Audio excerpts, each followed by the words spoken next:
আপনারা মাথার ঘাম পায়ে ফেলেছেন। আমাদের আগামী দিনে আর একটা ছোট্ট কাজ আছে। আমাদের সামনে ধানের শীষের নির্বাচন।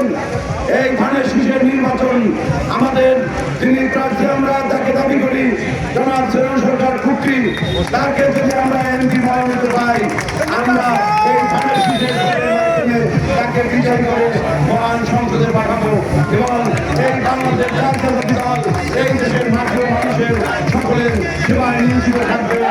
আগামী দিনে সকলে ঐক্যবদ্ধভাবে ধানের শীষকে বিজয়িত করতে হবে।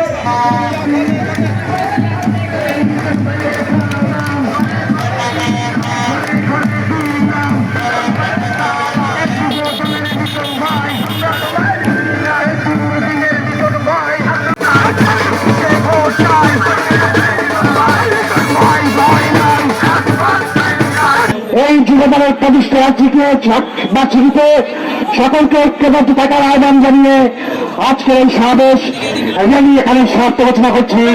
আল্লাহ হাফেজ। বাংলাদেশ জিন্দাবাদ। বাংলাদেশ ছাত্র যুবদল জিন্দাবাদ।